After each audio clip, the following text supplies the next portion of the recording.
If a man can publicly humiliate the woman he once vowed to love forever, then how powerful must she become to not just survive, but to make him witness her greatest triumph?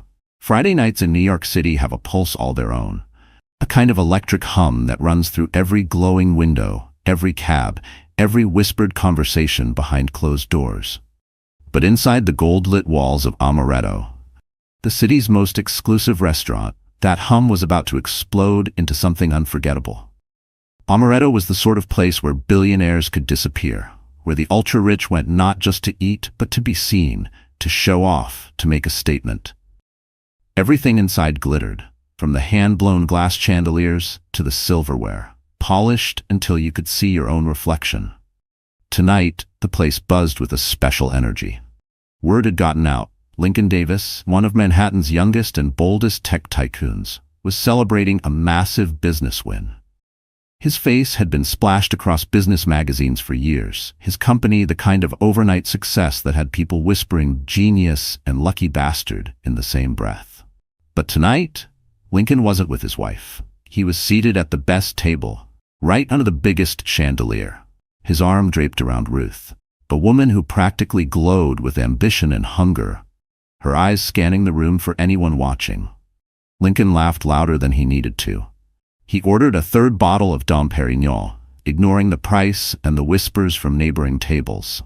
For him, tonight was about victory, about showing the world that he was untouchable. The entire restaurant seemed to orbit around his table, even as waiters in starched jackets floated by with tiny plates of caviar and truffle risotto. Ruth leaned in close, her hand on Lincoln's knee, whispering jokes meant only for him, but loud enough that everyone could see their intimacy. She wanted to be noticed, to be envied. But as Lincoln soaked up the attention, he didn't notice the way the maître d' suddenly froze at the entrance. He didn't see the sharp intake of breath, the quick scan of the guest list. The maître d', a man who prided himself on knowing every face in the city's power circles, stood a little taller as the restaurant's heavy doors swung open. That's when the air changed. A hush swept across the dining room, so swift and absolute that even the orchestra's music seemed to hesitate. The door had opened to reveal a woman who walked not with arrogance, but with a quiet, understated confidence that drew every gaze. Her name was Harper Elise Montgomery, Lincoln's ex-wife. She didn't need diamonds or a designer gown to command attention. Her presence alone did that. She wore a deep navy dress, simple but perfectly tailored, her hair swept back to reveal the gentle curve of her cheek and the unmistakable glow of pregnancy. People didn't just look, they stared. Not because Harper was loud or flamboyant, but because there was something magnetic about the way she held herself, a strength and serenity that seemed almost unshakable. She wasn't alone either. Walking at her side was another man, someone most people in the room recognized immediately, even if they'd only seen his face in the financial news. August Drake, the billionaire investor who could make or break entire industries with a single phone call. Tall, imposing, with a reputation for never appearing in public unless there was a reason, August guided Harper with a subtle protectiveness, his hand hovering just behind her back. Lincoln's laughter died in his throat the moment he saw them. At first he tried to play it cool, forcing a smile, squeezing Ruth's hand a little tighter. But he couldn't stop himself from staring. The woman he'd once dismissed, the wife he'd taken for granted, was now the center of attention. And the man with her? That was enough to make even Lincoln Davis nervous. All around the room, the whispers began. Some recognized Harper from old society photos, others from charity events. But most people only knew her as the ex, the woman Lincoln had left behind in pursuit of someone younger, flashier, less complicated. Yet tonight, as Harper took her seat at a candle-lit corner table, it was clear that she was anything but left behind. Meanwhile, at table 6, Ruth's lips curled into a slight sneer. She squeezed Lincoln's hand a little too tightly. "Well, isn't that your ex?" she murmured, her voice dripping with mock innocence. "And she's pregnant. Cute." Lincoln felt a wave of embarrassment, but quickly tried to mask it. "Doesn't matter," he said, but the words rang hollow, even to him. What neither Ruth nor Lincoln realized was that tonight's dinner was about to become something much more than a celebration. It was about to become the scene of a reckoning. Because even as the appetizers arrived, tiny towers of crab and avocado, foie gras and brioche, August Drake was whispering to Harper. His eyes never left hers, his voice low and serious. And then, in a moment that seemed almost surreal, August dropped to one knee. All conversation in the restaurant died. Every head turned. Ruth's mouth fell open in shock. Lincoln's hands went numb. August pulled a small velvet box from his jacket. Inside, a diamond that caught every flicker of candlelight and scattered it across the room. "Harper," he said, his voice resonant and clear enough for every guest to hear. "I know we haven't known each other long in years, but I feel like I've waited my whole life to meet you. Will you marry me? Will you let me love you, protect you, and raise your child as my own?" Silence. Total, breathtaking silence. Harper's eyes filled with tears, not of sadness but of gratitude and astonishment. She nodded, and the room erupted. People applauded, some stood, a few even cried. Ruth was frozen, her expression twisted in disbelief. And Lincoln felt the world tilt beneath him. The woman he had once called his own was being given the kind of love, respect, and future he had never even thought to offer. For a long moment, it was as if the city itself paused. In the most exclusive room, on the most exclusive night, the most exclusive offer had just been made. Not to a socialite, not to an heiress, but to a woman who had once been told she wasn't enough. And as the applause swelled and Harper said yes, Lincoln finally understood. Some victories are worth more than money, and some losses will haunt you forever. Before the flashbulbs, before the billionaire proposal, and before her ex-husband's public humiliation, Harper Elise Montgomery was a woman most people overlooked. That's how it had always been, ever since her childhood in the small Rust Belt town of Fairmont, Pennsylvania. Life there was tough, the air thick with the smell of steel and the weight of dreams deferred. Her mother, Angela, worked the late shift at the only diner in town. Her father had disappeared before Harper could even remember his face. It was just her and her mother, scraping by, fighting for every extra dollar, saving for a future that always seemed one step away. From an early age, Harper learned to make herself useful. She helped out at the diner, did her homework behind the counter, and listened to her mother's whispered encouragements after midnight. "Don't let them tell you who you are, Harper," her mother used to say, squeezing her hand tight. "You get to decide." It was that voice, soft, strong, and unwavering, that stayed with Harper even as the world tried to press her into a mold she never quite fit. School was Harper's escape. She was bright, so bright that some teachers took notice, nudging her toward honors classes, writing letters of recommendation, and suggesting college as a way out. She earned scholarships, studied late into the night, and finally, at 18, packed everything she owned into the trunk of a rusted-out sedan and drove to New York City. The city overwhelmed her at first. The endless noise, the crowds, the sheer scale of ambition on every street. But Harper was determined not to be swallowed up. She enrolled at NYU, majoring in nonprofit management and urban policy. She worked 2 jobs, barista by dawn, office assistant by dusk, never missing a single payment, never letting herself quit. It was in New York that she met Lincoln Davis. At the time, he wasn't the business mogul he would become. He was still hungry, still gentle, still humble enough to laugh at his own mistakes. They met at a charity fundraiser, both awkwardly holding plastic cups of punch, both feeling a little out of place. There was an instant connection, real, raw, and disarming. Harper loved the way Lincoln listened to her, how he made her feel seen in a city where everyone was just trying to be noticed. They dated for 2 years, working their way up from tiny apartments and microwave dinners to a modest wedding at the Brooklyn Botanic Garden. The first few years of their marriage were filled with hope. Harper took a job at a children's advocacy nonprofit. Lincoln started his tech company, burning the candle at both ends to get it off the ground. Money was tight, but their dreams were big.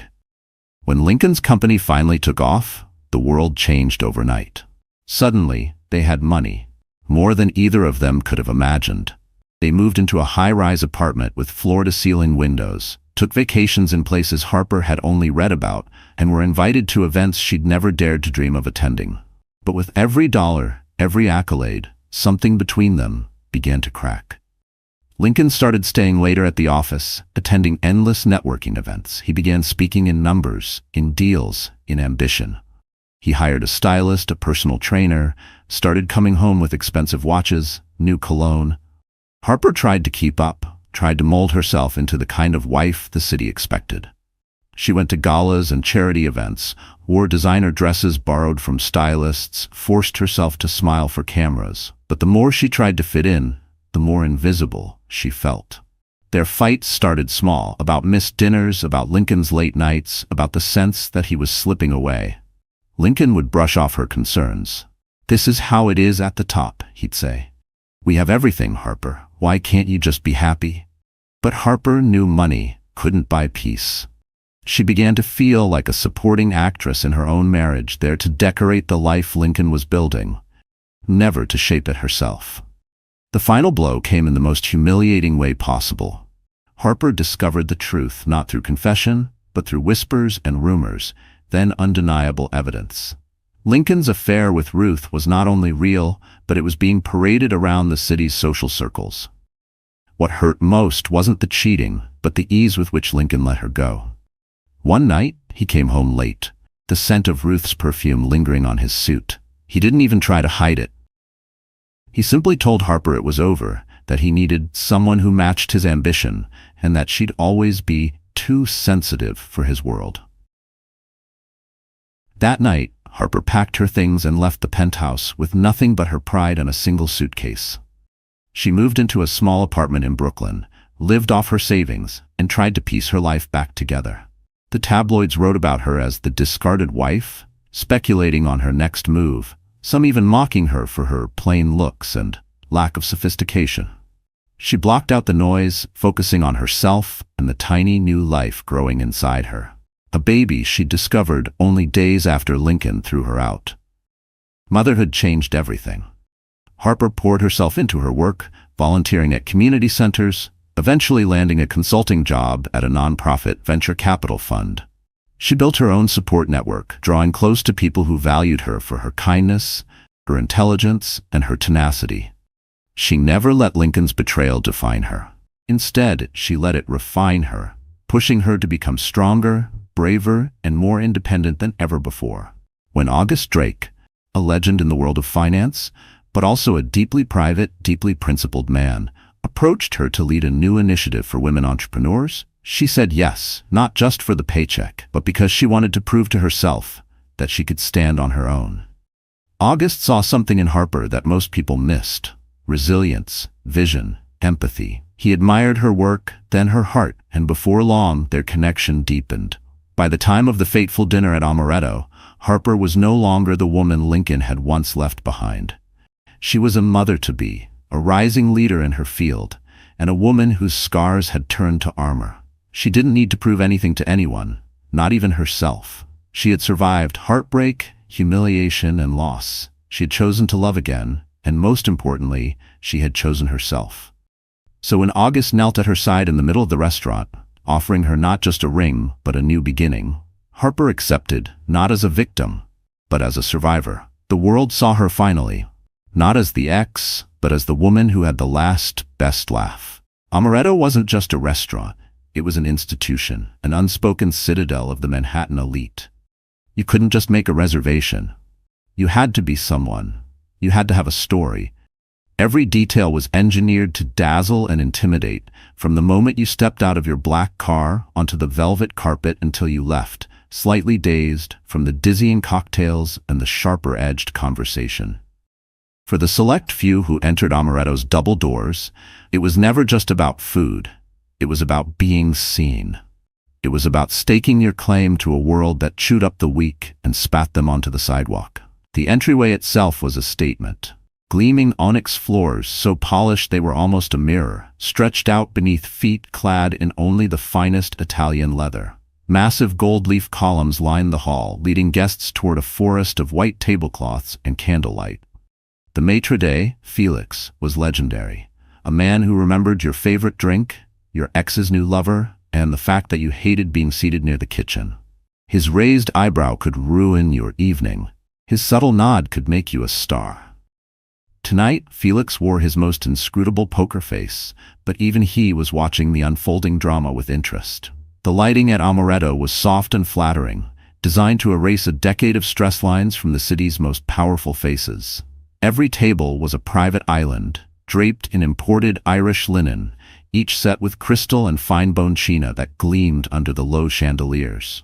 In the corner, a quartet played jazz standards, their notes drifting like smoke over the quiet chatter of hedge fund managers, old money matriarchs, and the city's newest self-made millionaires. Waiters glided between the tables, carrying silver trays with barely a sound.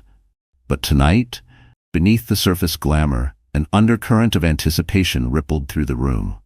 People had heard Lincoln Davis would be here, fresh off the cover of Forbes, and still basking in the afterglow of a record-breaking IPO. Some had come hoping to catch a glimpse of Ruth, the it girl who had replaced Harper in his life, her rise as sharp and scandalous as a plot twist in a soap opera. The regulars were there too, sipping $400 wine, trading gossip, and placing quiet bets on who would flame out in this season's social games. In the center of it all sat Lincoln and Ruth. Their table, positioned under the largest chandelier, was like a stage set for a play nobody wanted to admit they were watching. Lincoln, dressed in his signature navy suit and crisp white shirt, looked every inch the conquering hero.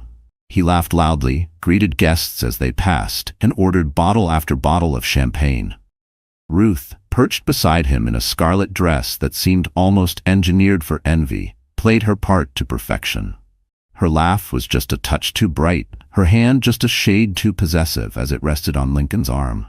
She knew the cameras would catch every gesture, and she wanted every woman in the room to know that she'd won. The staff watched from the sidelines, discreet but alert. They'd seen their share of drama at Amaretto, but something about tonight felt different. The kitchen buzzed with the usual chaos. Chefs barking orders in 3 languages, trays of oysters and Wagyu steak sent out with military precision. In the back, a new server nervously polished glasses, hoping to avoid the wrath of the famously exacting Felix. "Big night," he whispered to a colleague, glancing toward the main dining room. "Feels like something's about to happen." He wasn't wrong. Harper's arrival had shifted the energy instantly. She wasn't loud or ostentatious, she simply belonged, and somehow that was the greatest power move of all. Her table, tucked into a corner but visible to everyone, became a gravitational center. Guests who claimed not to care about old drama found their eyes wandering in her direction. Who was the tall, distinguished man with her? Some recognized August Drake, others only felt the weight of his presence. But everyone, absolutely everyone, sensed that this was no ordinary dinner. From her table, Harper could feel the stares. It was a strange reversal. For so long, she had been the invisible woman, the one who faded into the wallpaper while Lincoln played king. Now she sat tall, every movement deliberate, her hand resting gently on her belly. She felt the warmth of August's attention, the comfort of his presence. She also felt a kind of power she'd never known, the power of being utterly unashamed of who she was and who she'd become. August watched her with a steady gaze. He didn't touch her in the flashy, possessive way Ruth clung to Lincoln. Instead, he leaned in to ask what she wanted for dinner, listened closely to her answer, and smiled like she was the only person in the room. He was a man used to commanding boardrooms, shaping fortunes, turning down presidents. Yet here, in the soft candlelight, all of his focus was on Harper. Her comfort, her happiness, her story. At Lincoln's table, the mood had shifted. The laughter grew forced, the conversation shallower. Lincoln tried to ignore Harper, but the truth gnawed at him. How could she look so at ease? Why wasn't she devastated, furious, trying to claw back what she'd lost? For a moment, he watched the way August leaned toward her, the way Harper smiled softly in response. Lincoln felt something sour twist in his chest. He'd spent months telling himself he'd traded up, that Ruth was a prize, that Harper was too soft for his world. Yet tonight, under the scrutiny of the city's elite, he felt exposed. Ruth, sensing his distraction, squeezed his hand. "Don't let her get to you," she whispered. "She's nothing." But even Ruth's voice sounded small. She glanced over at Harper, caught the easy grace with which she sipped her water, and felt a sharp edge of insecurity.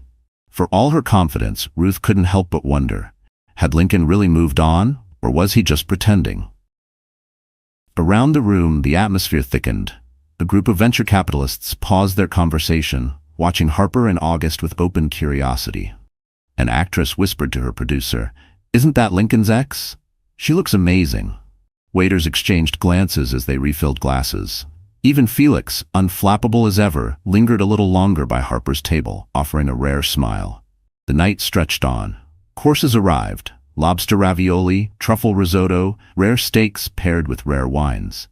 Toasts were made, photos snapped, more than a few secrets traded beneath the hum of the quartet. Through it all, Harper remained poised, refusing to shrink or apologize. She knew she didn't have to perform. She was simply, finally, enough. By the time August reached into his pocket for the velvet box, everyone was watching. The stage was set, the spotlight waiting.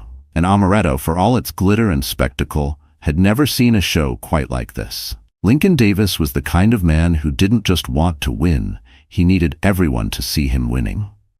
From his earliest days, he'd been told that the world belonged to men who took risks, who pushed harder, who wanted it more than anyone else. He was the son of a construction foreman and a school secretary from upstate New York. Smart, ambitious, but always outside the velvet ropes. He watched the city from a distance as a teenager, vowing one day to make it his own. He hustled for scholarships, skipped meals to save subway fare, and slept 4 hours a night just to graduate at the top of his class at Columbia. That hunger never went away. In college, Lincoln was the guy who could charm a professor and close a deal in the same breath. He worked every angle, made the right friends, and turned internships into job offers, and then, with a single brilliant idea, turned those jobs into an empire. By 30, he was the CEO of Davis Innovations, a tech company whose apps changed the way the city moved, shopped, and spent. He was celebrated on magazine covers, courted by investors, and invited to every exclusive event in New York.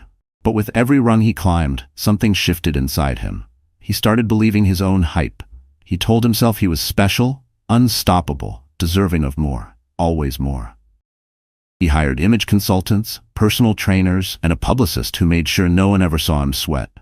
He collected luxury, cars, watches, penthouse views, as if the right accessories could erase the scars of his childhood.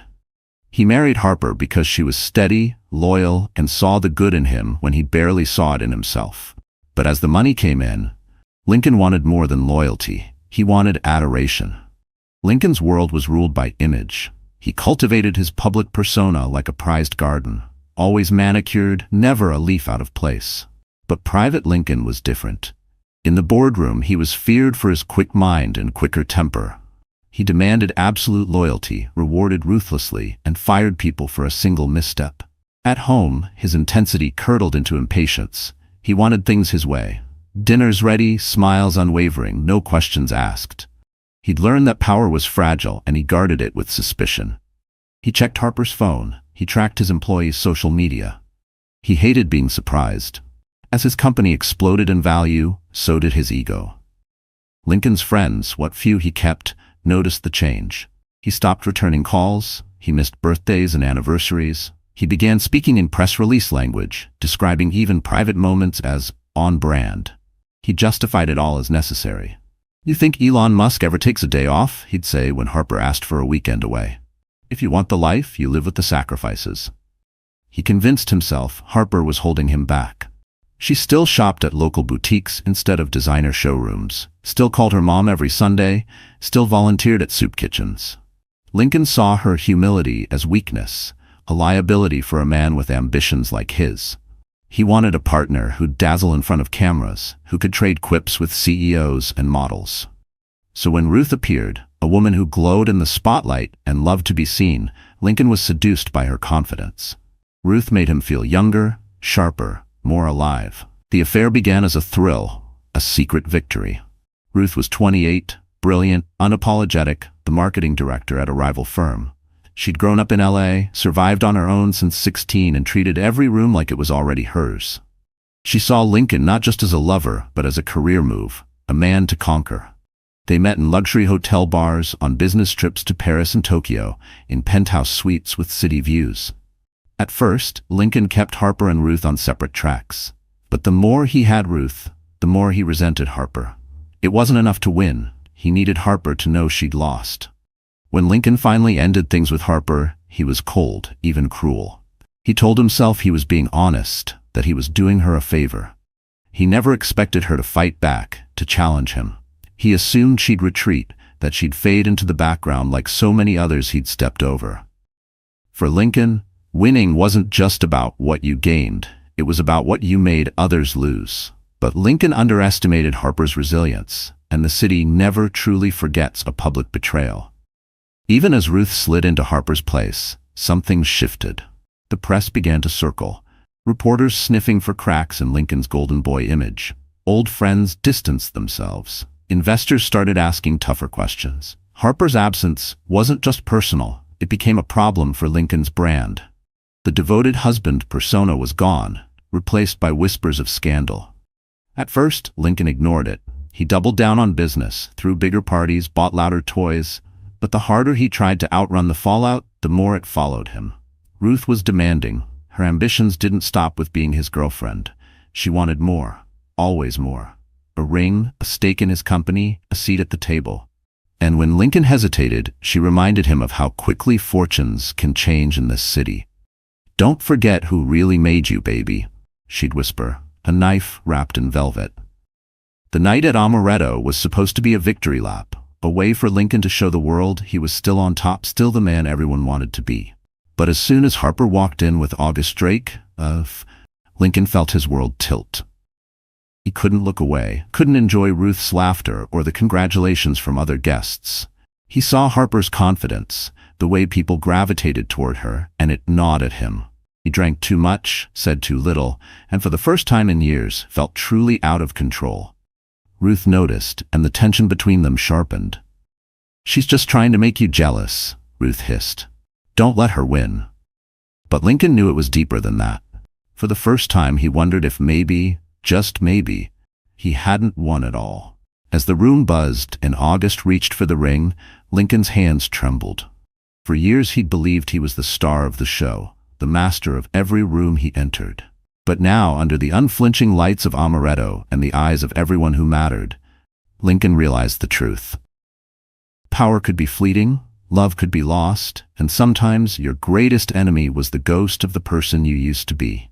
The night at Amaretto was meant to be Lincoln's victory parade. But as the evening unfolded, the energy in the room twisted into something electric and dangerous.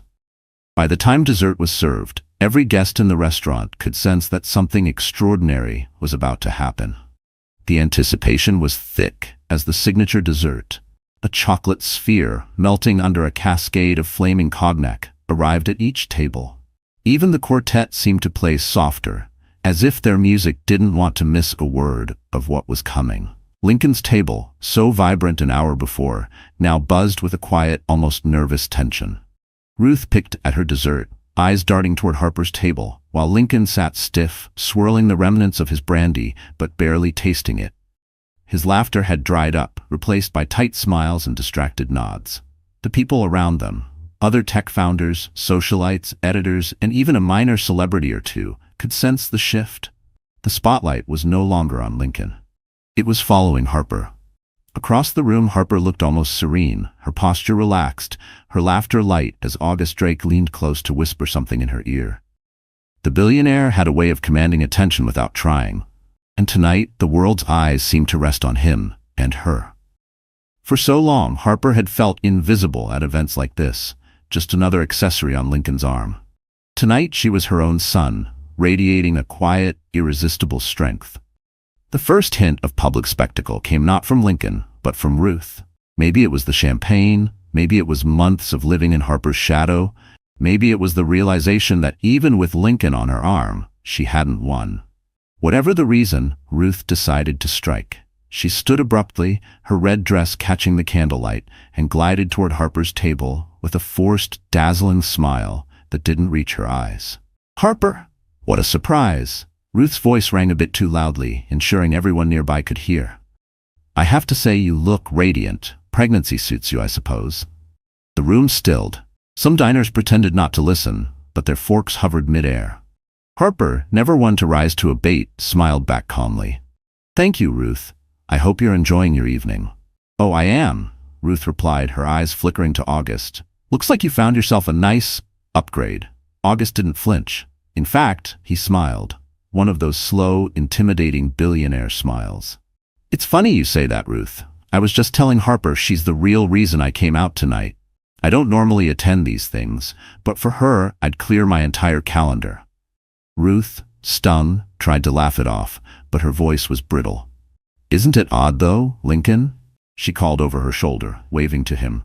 "All those years you spent trying to build her up, and now look at her, glowing because of someone else's money." That was all Lincoln could take. He stood, napkin tumbling to the floor, face flushed with anger and embarrassment.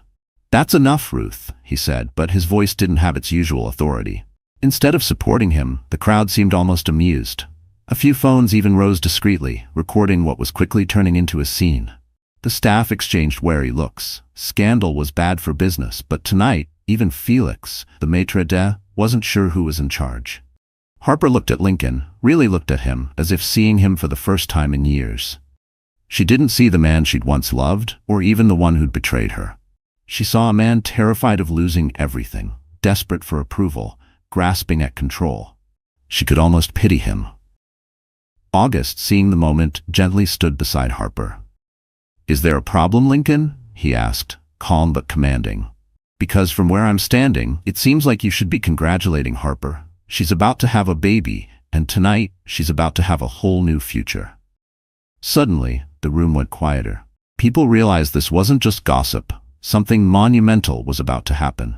Then, as if on cue, August reached into his jacket and took out a small velvet box. "Harper," he said, lowering himself to one knee right in the middle of Amaretto. "I know we've both had our share of heartbreak, but I also know I've never met anyone braver, kinder, or more worthy of love. I want to spend my life with you. Will you marry me?" A gasp rippled through the room. Lincoln, speechless, could only stare as the man he could never hope to outshine made a public declaration that dwarfed every business deal, every accomplishment, every calculated victory Lincoln had ever chased. Harper, caught off guard but moved to tears, nodded. "Yes," she whispered, her voice trembling. "Yes, I will." The restaurant erupted. Applause broke out, genuine and loud. Some diners even stood, clapping. Felix, the maitre d', stepped forward with a champagne toast. August slipped the dazzling ring onto Harper's finger, and she beamed with a happiness that was impossible to fake. And Lincoln felt the world spin. The phones were out now, flashes lighting up the table as social media influencers, business reporters, and even the kitchen staff caught the moment. In real time, the story was spreading. Billionaire proposes to pregnant ex-wife of tech mogul at his own celebration dinner. Ruth, mortified, melted into the background, her ambitions for the night forgotten. The power had shifted. In less than 5 minutes, everything Lincoln thought he controlled, his reputation, his narrative, his future, was gone, handed to the woman he'd once called too soft. And for the first time, Lincoln realized that he wasn't the story's hero, or even its villain. He was just a lesson. That night, Harper's proposal was all over the news before dessert plates were cleared. Photos of her radiant face, August on his knee, Lincoln standing alone in the background, humiliated, defeated, exposed, flooded every social feed. And even as Harper quietly slipped out of the restaurant on August's arm, Lincoln sat at his table, alone, staring at the life he'd built and wondering how it all fell apart. For the world, Harper's acceptance of August's proposal was the perfect ending to a public humiliation. Her victory, Lincoln's defeat, a viral fairy tale. But the truth, as always, was far messier. Behind the headlines, behind the flood of congratulatory texts and calls, behind the outpouring of support on social media, Harper Montgomery was falling apart. The hours after that proposal were a blur. August's driver whisked them away from Amaretto's back entrance, paparazzi still calling her name. She tried to muster a smile, to seem grateful, to absorb the overwhelming rush of good wishes pouring into her phone. It all felt surreal. The ring on her finger sparkled with promise, but her heart felt heavy, knotted with exhaustion and confusion. In the dark of the limo, August squeezed her hand gently. "You okay?" he asked, voice soft, eyes searching her face for cracks. Harper tried to answer, but her voice caught in her throat. Her mind spun with images, the flash of cameras, the shock on Lincoln's face, Ruth's shrill laughter, the hush before August knelt down, the applause, the storm of attention that followed. For the first time in months, she wanted nothing more than to disappear. August, sensing her unraveling, let the silence stretch. "We don't have to do anything you don't want," he murmured, his tone laced with understanding. "We can go home. We can go anywhere." Home. The word ached. Harper's home used to be the penthouse she'd shared with Lincoln, now just another memory carved out by betrayal. Her Brooklyn apartment, filled with thrift store furniture and the scent of lavender, felt safer, but small and lonely. The world had celebrated her triumph, but Harper only felt empty. They arrived at her apartment building, and August insisted on escorting her upstairs. The street outside was quiet, but she knew the city was buzzing with her name. She closed the door behind them, kicked off her shoes, and collapsed onto the couch, finally letting the tears fall. It wasn't just the events of the night, the spectacle, the ring, the proposal. It was months, years, of holding it together, of trying to be enough, of pushing through heartbreak after heartbreak. Now, when the world thought she was winning, she just felt so tired. August sat beside her, not saying a word. He knew that sometimes presence mattered more than advice. Harper clung to a pillow, knees pulled tight to her chest. "Everyone thinks I'm this hero now," she said finally, voice shaky. "They don't know I almost fainted at the table. They don't know how scared I was." "You're allowed to be scared," August said softly. Harper shook her head. "I spent so long trying not to cry, trying to be strong for everyone, for Lincoln, for the press, for the baby. And now all I want to do is scream." August nodded, gently reaching out to tuck a strand of hair behind her ear. "You don't have to be strong all the time. Not with me." She let out a shuddering breath. "What if I'm making a mistake? What if I'm just running away from my pain and straight into something new, just because it's easier than being alone?" August's eyes softened, full of empathy, not wounded pride. "You're not running, Harper. You're surviving. You're making choices. That's real strength, even if it feels like falling apart." But that night, after August left and the city fell quiet, Harper's doubts multiplied. Alone in her bedroom, she stared at the ring, feeling the full weight of everything she'd lost and gained. She thought of her baby growing inside her, and the future she now had to build. One that didn't fit any of the neat narratives playing out in the headlines. Sleep wouldn't come. Her mind replayed the dinner at Amaretto in excruciating detail. Ruth's taunts, Lincoln's broken expression, the way the entire restaurant seemed to watch her every move. Had she really wanted this attention? Did she want the life August was offering?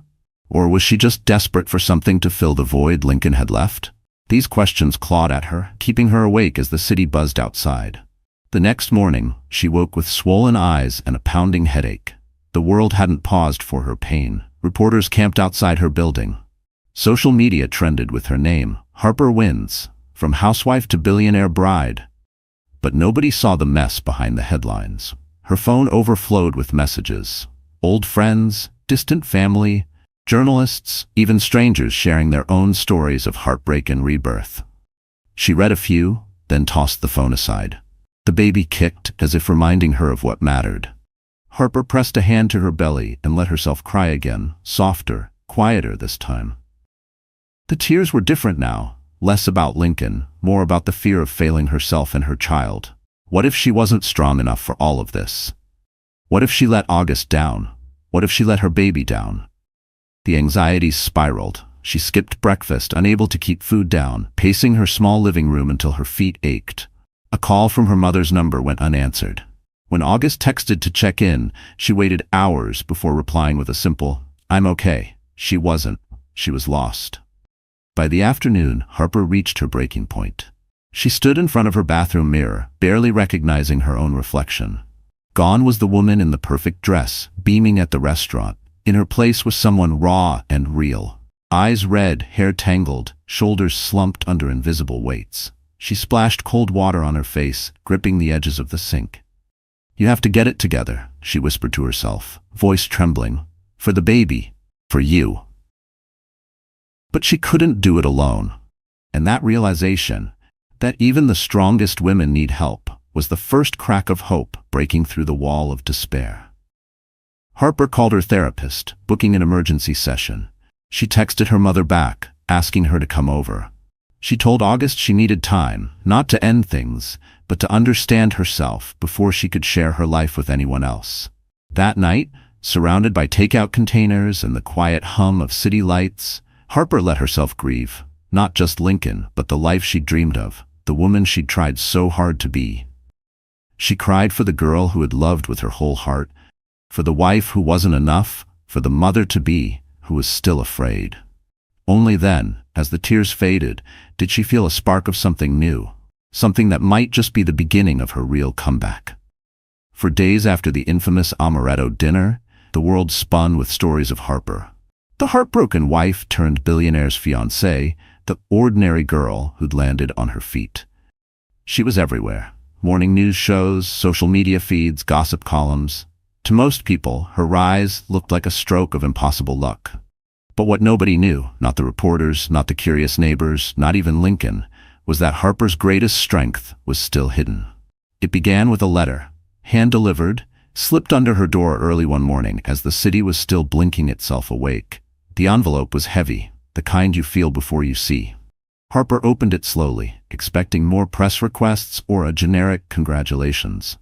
Instead, she found a note in neat handwriting. Ms. Montgomery, please contact me at your earliest convenience. We have urgent business to discuss regarding your late grandmother's estate. Samuel Lynn, Lynn & Associates. Harper's heart skipped. Her grandmother, Evelyn Montgomery, had died almost a decade ago. They'd been close when Harper was a child, before family money turned to dust and memories, and before Harper's mother lost the last of the family home in Fairmont. She barely remembered those years, just snippets. The feeling of sunlight in her grandmother's rose garden, the faint scent of lavender and old paper. The estate had always been a myth, something grown-ups whispered about before the bank took it all. Harper, practical and grounded, never counted on family secrets. But curiosity tugged her out of bed. She dialed the number, and within an hour, Samuel Lynn, a precise, serious man in a charcoal suit, was sitting in her living room. He carried a battered leather briefcase and the kind of gravity that said he'd done this 1,000 times. Miss Montgomery, first let me offer my congratulations, he began, nodding to the engagement ring. But I'm here for another reason. Your grandmother's will included a trust. Until now, the assets have been held under certain legal conditions, specifically until you reached the age of 30 or until a major life change deemed appropriate by her executors. Harper blinked, unsure if she was hearing right. I don't understand. My mother said there was nothing left. Lynn smiled gently. Your mother never knew the full story. Your grandmother was a private woman. She wanted you to have a chance at a real life, one built on your own merit. But she also wanted to make sure you'd be protected if you ever needed it. When news of your engagement and pregnancy made headlines, the conditions of the trust were triggered. He opened the briefcase, laying out documents and ledgers. You are now the sole beneficiary of the Montgomery Family Trust. The assets include stocks, real estate, art, and a controlling stake in Montgomery Holdings, a company you may not know but which holds patents and real estate across several states. In total, the estate is valued at... He slid a page forward, the number circled in blue ink. Harper's breath caught. $87 million. She sat back, stunned, words dissolving on her tongue. This can't be right. It is, Lynn confirmed, and it's yours as soon as you sign these papers. Harper laughed, a shaky, unbelieving sound. All these years I've been scraping by, hustling, working 2 jobs, and... Your grandmother wanted you to become your own woman. She also wanted you to know, when the time was right, that you were never powerless. In that moment, something inside Harper shifted. The world had always seen her as the underdog, the woman who got lucky because a billionaire fell in love with her. But the truth was, Harper had always had power. She just never relied on it. She realized, maybe for the first time, that she wasn't surviving on luck. She had a legacy, a foundation, and a future she could control. Lynn left the documents with her, urging her to take her time. As soon as he was gone, Harper collapsed onto her couch in tears. This time, tears of relief and gratitude, of wonder and release. All the nights she'd lain awake, worrying about rent, about groceries, about how she'd take care of her baby, they all melted away. But the twist didn't end there. As word trickled out to her inner circle, her mother, her best friend Marissa, even her therapist, Harper began to see how this new chapter wasn't just about money. It was about reclaiming her narrative. She didn't have to settle for anyone's definition of her life. Not Lincoln's, not the city's, not the press's. And suddenly, the news was out.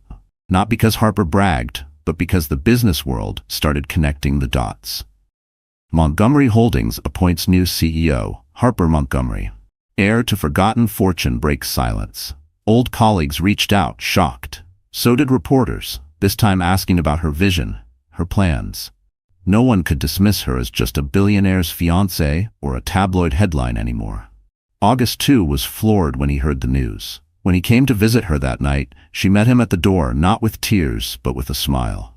"I have to show you something," she said, placing the trust documents on the kitchen table. "Turns out, my family had a few surprises left."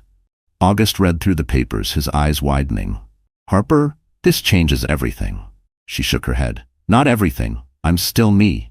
But now, I'm not starting from scratch, and I'm not depending on anyone's charity or protection, not even yours." He reached for her hand, pride shining in his gaze. "That's exactly why I fell in love with you." For the first time in a long while, Harper felt the heavy chains of insecurity start to fall away. She was more than a survivor. She was a builder, a leader, an inheritor of a powerful legacy. The world thought they'd seen her transformation when she said yes to August at Amaretto. But that was just the beginning. This was her twist. This was her power. By the next morning, Harper had a new agenda, her own. She was done living in reaction to other people's choices. She was ready to fight for her future on her terms, with a strength no one would ever doubt again.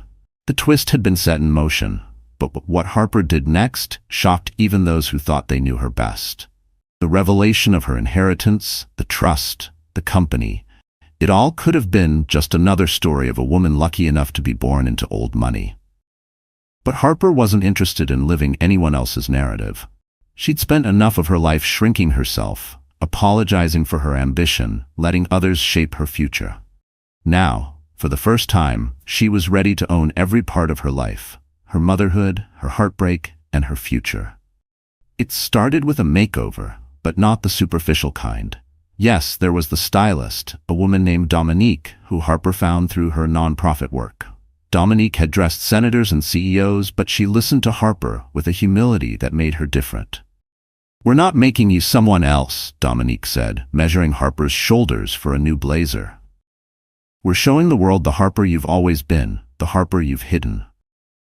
Together, they curated a new wardrobe. Tailored dresses, elegant but understated jewelry, power shoes that could survive a Manhattan boardroom or a Brooklyn playground.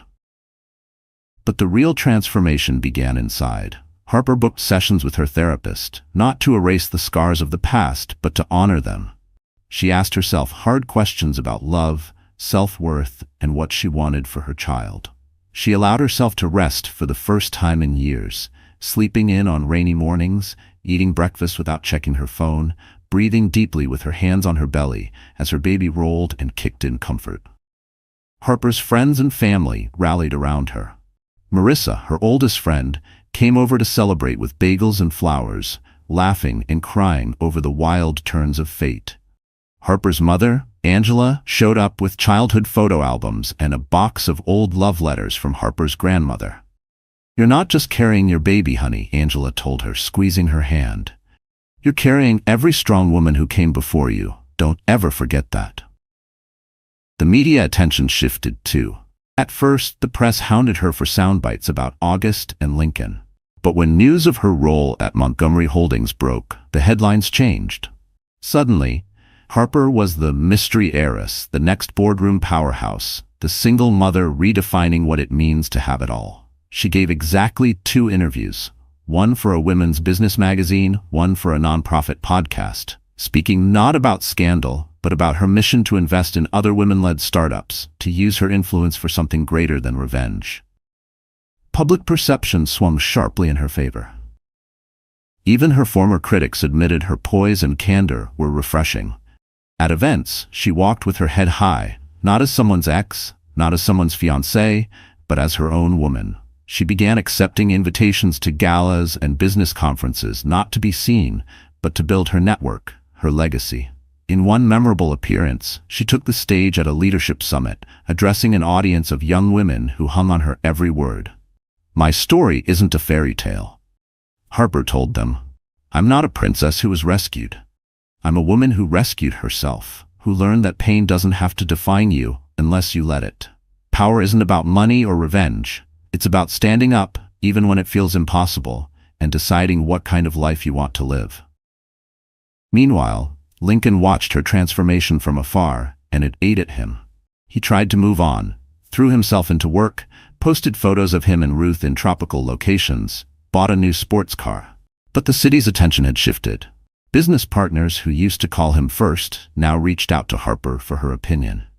Old friends from Colombia, ones he'd ghosted, sent her congratulations. Ruth grew increasingly resentful, questioning why Lincoln seemed obsessed with his ex's every move. "She's gone, Lincoln," Ruth snapped one morning, tossing a tabloid on the table. "Why can't you let her go?" He didn't have an answer. Harper, on the other hand, found herself letting go of Lincoln's ghost with each passing day. The bitterness faded, replaced by a clear-eyed gratitude for the lessons he'd taught her, the good and the painful. August respected her need for space, supporting her without suffocating. He became her confidant, her friend, her partner in planning a future that wasn't defined by his billions or her last name, but by their shared vision.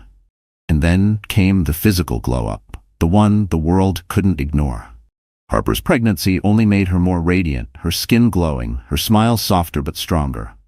Dominique styled her for her first public appearance as CEO, a deep emerald dress perfectly draped over her bump, with a matching silk coat and classic pumps. She arrived at Montgomery Holdings' new office flanked by her team, shaking hands with staff, fielding questions from nervous board members. She didn't raise her voice, didn't posture. She simply listened, made decisions, and led by example. Within weeks, company morale soared. Employees who'd once dreaded board meetings now volunteered ideas. Harper launched an initiative for parental leave and announced a fund for minority-owned startups. She held regular coffee chats with staff, learning their names, their stories, their dreams. "You don't have to choose between family and ambition," she told her leadership team. "We're building a place where you can have both." Her social media quietly shifted from posed, polished images to real moments. Her laughing with her team, holding hands with her mother, attending prenatal yoga, reading children's books aloud to her belly. Fans, especially women, flooded her inbox with messages of hope, gratitude, and shared struggle. One afternoon, as she walked through the city in the golden haze of autumn, Harper caught her reflection in a shop window. She barely recognized herself, not because she'd changed beyond measure, but because she finally saw the person she'd been fighting to become. She was proud, unashamed, and deeply alive. The city that once whispered about her heartbreak now watched in awe as she became a symbol of resilience. Journalists no longer asked about Lincoln or August. They wanted her thoughts on economic opportunity, on motherhood and leadership, on what it meant to be brave in the face of loss. As the weeks sped toward the annual gala, this time with Harper as a keynote speaker and August as her honored guest, the stage was set for her final public victory. She was ready, not for revenge, but for revelation. The glow-up was complete, but Harper knew the best was still to come. The night of the Bright Futures Gala arrived with all the electricity and spectacle the city could muster. It was the social event of the year, a gathering of New York's elite, business titans, celebrities, philanthropists, and the press. A place where legacies were cemented and scandals were whispered into crystal glasses. For weeks, the buzz had centered around one question: would Harper Montgomery appear? And if so, how? The venue was the grand ballroom of the Metropolitan Plaza, lit like a dream. 1,000 lilies perfumed the air. Photographers swarmed outside, hungry for shots of the city's power players. Lincoln Davis arrived with Ruth on his arm, both dressed to impress and determined to steal the spotlight back. Ruth wore a shimmering gold dress, her hair swept up in perfect waves, but there was a nervous tension in her smile. Lincoln, for all his bravado, felt it too. He told himself that tonight would be his chance to reclaim his narrative, to show everyone, including Harper, that he was still the king of the city. Inside, the event unfolded in a whirl of introductions, speeches, and champagne. Lincoln and Ruth worked the room, posing for photos and fielding hollow congratulations. But a strange hush fell as Harper's name was whispered down the marble staircase. Every head turned. Every conversation paused. Harper entered the ballroom on August Drake's arm. The crowd parted instinctively. Tonight she wore midnight blue, the color of possibility and power. Her posture was regal, her baby bump visible but embraced, not hidden. Her team flanked her, board members, friends, her mother and Marissa, each a testament to the support and success she'd built around herself. As they approached the dais, Lincoln's confidence faltered. He tried to hold Ruth close, but her eyes tracked Harper, both anxious and awestruck. People he once called friends drifted from his orbit, eager to shake Harper's hand, to congratulate her on the new CEO role, her philanthropy, her engagement. Lincoln felt the room shift, the power he once wielded now in someone else's hands. Then came the true moment of reckoning, the awards ceremony. As the MC announced Harper as the gala's guest of honor and keynote speaker, a gasp rippled through the crowd. Lincoln stared, disbelieving. This was his territory, his event, yet here was Harper standing at the very center, welcomed like royalty. Harper took the stage with a calm that radiated outwards. She didn't gloat or seek revenge in the conventional sense. Instead, her voice carried dignity and humility. "Thank you," she began, "not just for this honor, but for the chance to share my story, the truth, not the headlines. I stand before you as a woman who has lost, who has loved, and who has rebuilt. Tonight isn't about my pain or even my comeback. It's about what we can all do with our second chances." She spoke of her nonprofit work, of using the Montgomery legacy to invest in underprivileged youth, especially girls who'd been told, "You're not enough." She announced a new multi-million-dollar fund for women entrepreneurs, pledging half her own fortune to seed it. The crowd erupted in applause. Even reporters wiped their eyes. For once, the city's elite looked past money and scandal and saw real courage. As Harper left the podium, August met her with a proud smile. In that moment, she knew she'd taken back control of her life. Not with bitterness, but with vision. But the final twist was still to come. The auction, a highlight of the gala, was next. Lincoln had donated a rare luxury car, expecting it to be the centerpiece. But when the auctioneer called for the most anticipated lot, it wasn't Lincoln's car at all. It was a one-on-one mentorship lunch with Harper Montgomery, new CEO and philanthropist. The bidding started modestly, then soared. Venture capitalists, celebrities, even rival CEOs clamored for the chance to learn from her. When the hammer finally fell at a record-breaking bid, Lincoln's face was pale. Ruth squeezed his hand, but he could feel her slipping away too, her eyes drawn to the magnetic woman at the center of it all. After the event, Lincoln tried to catch Harper as she mingled with supporters. When he finally approached her, the press followed, hoping for fireworks.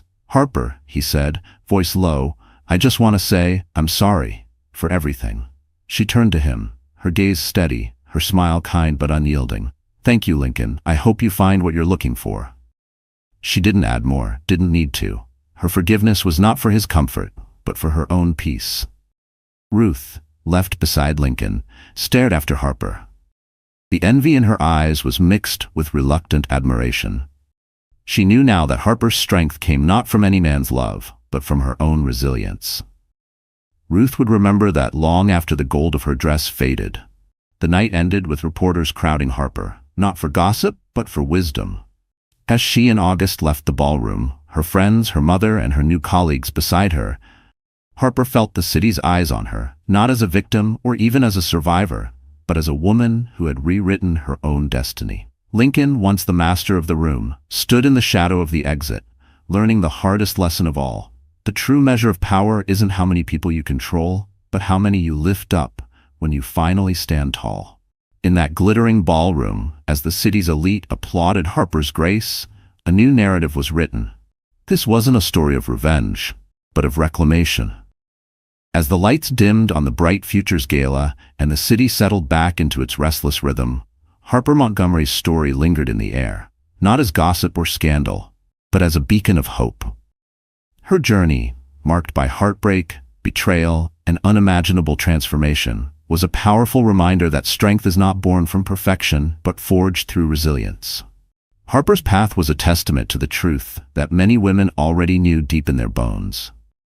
Life is rarely fair, and sometimes the people we love most are the ones who hurt us the deepest. But those wounds do not define us. What defines us is how we rise from them. For years, Harper had been underestimated, overlooked, and dismissed. She had been the other woman, the discarded wife, the pregnant ex, but she refused to let those labels cage her spirit. Instead, she chose to rewrite her story, not by revenge, but by reclaiming her power with grace, intelligence, and unwavering courage.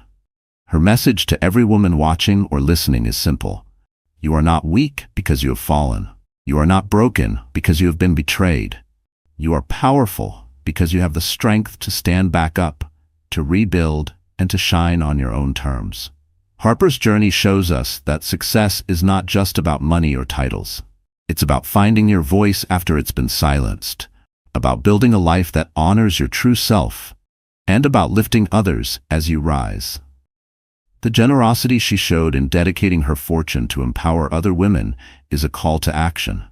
Success is sweetest when it's shared. In a world that often pits women against each other, Harper's story reminds us that solidarity and support are revolutionary acts. The friends, family, and mentors who stood by her played a crucial role in her comeback. Their belief in her gave her the courage to believe in herself. This is a lesson for us all. When women support women, incredible things happen. Harper's transformation was also a powerful lesson in self-love and forgiveness. She didn't spend her victory gloating or tearing down those who hurt her. Instead, she chose compassion and dignity, recognizing that forgiveness is not for others, but a gift we give ourselves to move forward without the weight of bitterness. Her story urges every woman to embrace her complexities, the fears, the failures, the scars, and see them as the foundation for growth. It challenges us to reject the false narratives society often imposes and to define success on our own terms. For those who have been hurt by betrayal or loss, Harper's example offers hope. It shows that from the ashes of heartbreak, you can build a new life filled with purpose, joy, and love. It encourages women to seek help when needed, to prioritize mental health, and to never feel ashamed of vulnerability.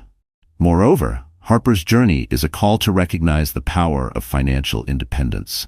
Her inheritance was not just a windfall, but a tool she wielded with wisdom and responsibility. It underscores the importance of education, smart financial planning, and the courage to step into leadership roles traditionally dominated by others. As the new CEO of Montgomery Holdings and a prominent philanthropist, Harper now uses her platform to amplify voices that have been silenced and to create opportunities where none existed. She embodies the modern woman, complex, ambitious, compassionate, and unapologetically herself. Her story is far from over. As she prepares to welcome her child into a world she is actively shaping, Harper is not only building a legacy for herself, but for the generations of women who will follow. Her life is a living testament to the idea that no matter where you start, with resilience and determination, you can change the course of your destiny. For women watching this story unfold, let it be a source of inspiration and strength. You are capable of incredible things. You deserve love, respect, and happiness, not just as a dream, but as your reality.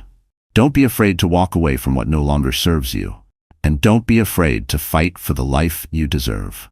In the end, Harper's story is a celebration of the human spirit's capacity to heal and grow. It's a reminder that we are more than the sum of our hardships. We are architects of our futures, writers of our stories, and warriors of our own battles. So to every woman out there who has felt invisible, unworthy, or defeated, remember Harper Montgomery. Remember that your power lies within you, waiting to be unleashed. Stand tall, speak your truth, and never let anyone else's actions dictate your worth. Because in the story of life, you are the author, and the next chapter is yours to write. So the story has ended, and here we are. Wonderful friends, are you still here with me? If you really stayed until now, that means something in this story touched your heart, didn't it? Maybe it reminded you of a time you felt broken, betrayed, or underestimated. But remember, like Harper, you have the power to rewrite your story. As the philosopher Friedrich Nietzsche said, that which does not kill us makes us stronger. Healing doesn't mean forgetting, it means growing beyond the pain and choosing to shine anyway. Life will throw its hardest punches, but your strength isn't just in surviving. It's in rising, reclaiming your power, and building the life you deserve. If this story inspired you, please like, share, and subscribe to our channel. Let's keep lifting each other up through stories that remind us we are never alone. Comment below what touched you most, and join this community of warriors, rewriting their futures every day.